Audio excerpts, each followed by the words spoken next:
Welcome back to the David Pakman Show. Welcome to the bonus show. There's some construction going on in the New York studio. I'm hearing drilling and banging, and I don't know if you guys can hear it, but it's I hear David from a different mic than you do, and it's very loud, very distracting. I wish Dave would put an end to that, but he seems to get a kick out of it. I mean, I can't do anything. They're doing work around the building outside. I can't really say. You know, could you guys just like stop the crew of 30 people working on the building for like just a couple hours while we tape? That'd be worth a shot. What have you got to lose? All right. Speaking of New York City, apparently there's this thing called Broadway Bomb in New York City. Sounds bad. It's really not that bad. It's a gathering of thousands of longboard skateboarders. And longboarders, of course, are those longer boards that are used for more speed, more of a transportation type thing. And it happened earlier this month. Did you see this? Were you aware of this? I was aware of it. I didn't see it live, but I saw the video of police trying to stop them by blocking streets. But like the thing they were holding wasn't wide enough, so the longboarders just kept going around the police. Eventually, they got a black guy, though. It always ends up that the one guy they get happens to be black.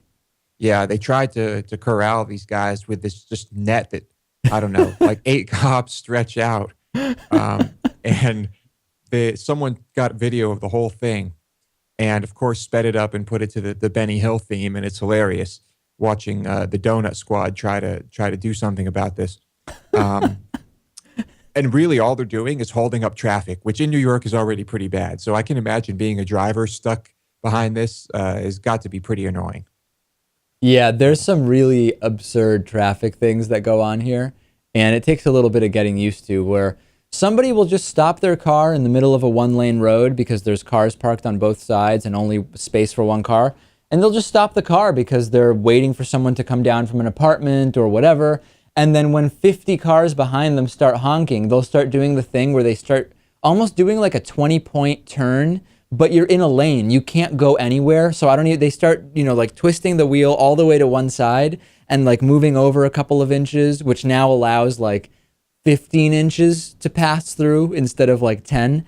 And it becomes these pointless horn matches. It's just insane. And, this happens everywhere. It's just that here in certain parts of the city, the streets are narrow. There's very little room. There's tons of cars. So it can hold up traffic in an entire area because of one idiot who just decides, I think I'll just sit right here in the middle of the road and wait for my friend to come out of his apartment.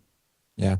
And I'm not sure what these longboarders were really, what kind of problems they were causing. I mean, they might slow traffic down a little bit, but not nearly as much as cops literally blocking off an intersection in the street with a net trying to do who knows what. Just completely idiotic. I think the serious problem is that the longboarders kind of go in and out from behind cars, and taxi drivers and other drivers, especially those who are less used to constantly dealing with it, could easily run over one of these guys, and that would definitely stop traffic for even longer. I can assure you that.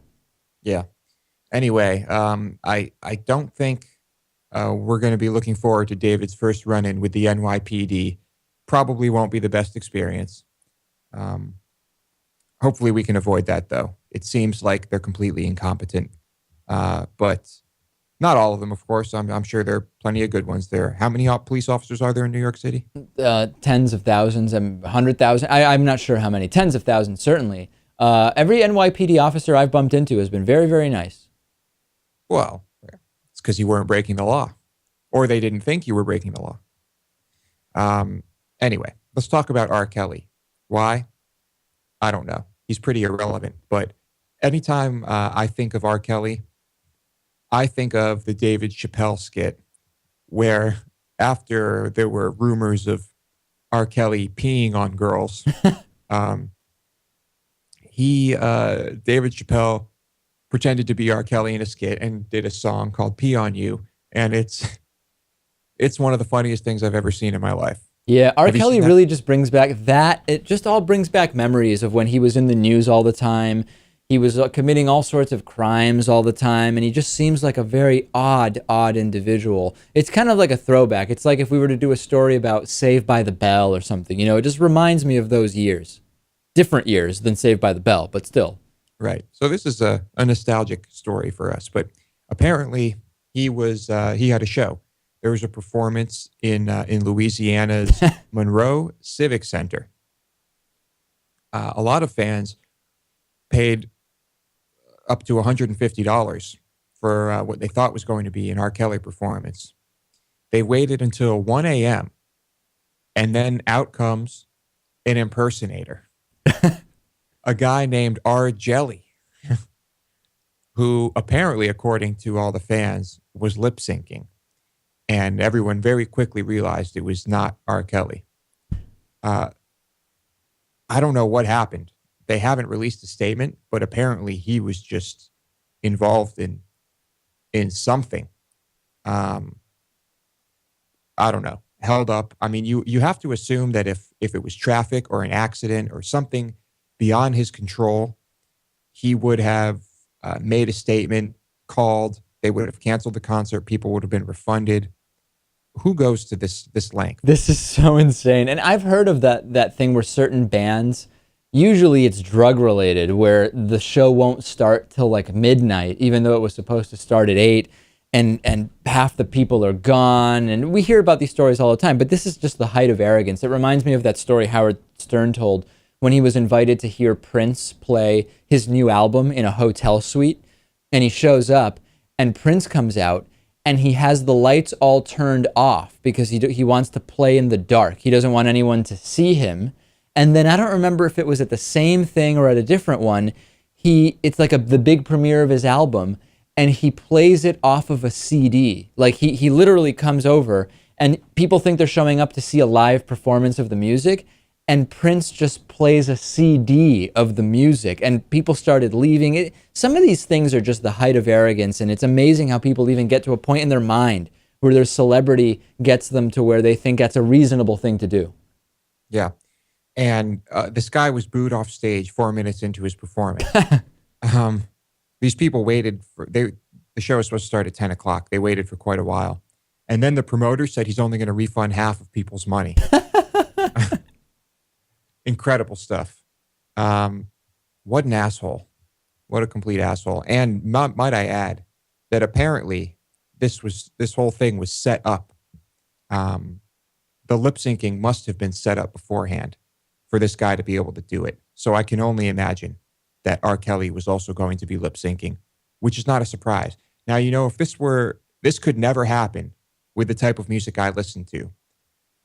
First of all, the lip syncing could never happen. It's just not that type of thing. There might be some synthetic or digital background stuff, but due to all the instruments and the nature of it, very hard to do that. And it's not like you could take a metal band with 5 people and just get impersonators. Well, that applies to any band that has multiple members. I mean, that has nothing to do with the genre of the music. Well, I do see plenty of these acts where you have, I don't know, Taylor Swift or what have you, someone like that who has a band playing. And the band seems to actually be playing, but the singer is lip syncing. So there's all sorts of combinations. And I've certainly seen ones where the band is just kind of playing along to music that's already there and like an album track. But the worst. Yeah, crazy stuff. Anyway, don't listen to R. Kelly. And if you see him, pee on him. Here's a story that's kind of about China. There was a video of someone in Russia disassembling a clothing iron that they got from that was a Chinese import, a batch of them, and there was apparently what they called a spy chip in there with a little microphone, they say. And according to them, these devices were being used to basically just connect to any unprotected Wi-Fi network within about 600, 700 feet and spread viruses. Do you think this is faked for any reason? I immediately thought, do we really know whether that was just not something that they put in there themselves and then uncovered? And do we really have any proof that it's a Wi-Fi device that was connecting to signals? It seems like one of these claims that's often made in parts of the world with absolutely no evidence backing it up. Yeah, it's hard to say if this is real or not, but would it surprise you? It would surprise me. First of all, I don't understand how you can even assume that via irons you're going to really be able to spy on people in a way that would be productive. Like, what are you trying to do if you think irons are the best way to figure out where the irons are going? You get GPS info for where the irons are. I mean, in what way is this useful? They don't seem to be listening devices unless they have speakers in them, which isn't even part of the allegation. I just don't understand what there is to gain from this. Well, they did say there was a little microphone in it, but I don't know. I guess it's one of those things where if this is spreading a certain type of virus to computers through unprotected Wi-Fi networks, presumably that virus could spread, and this could be used for harvesting data or information or spying on a larger scale. But I don't know. There's really not enough information here to really know what's going on. But it would be pretty clever. Why irons? I don't know. That's the thing. If you want to get it, like, what types of things will iron tracking devices allow you to spy on that would be that useful? I don't know. Are there always irons in the same room where there's very important high level stuff going on? I don't think so. I don't know. Yeah, I don't know. But I guess there's plenty of room. If anything, there's plenty of room in an iron to hide these electronics, and presumably no one's ever going to open one. That's the other thing. Who would think to do it? Yeah. Yeah. So at least that part makes sense. It does seem like the perfect item to install something like this in if you're trying to avoid detection. But anyway, something we can keep our eyes on. Who knows if some random appliance or electronic device or gadget you have from China breaks, stops working, take it apart, see what's in there. Why not? What have you got to lose, right? Yeah. And that's it. David, we didn't have any noise for the whole bonus show, did we? No, it seems like the construction and the hammering stopped just as we started recording the bonus show. Excellent. Fancy that. All right. That's it for this week.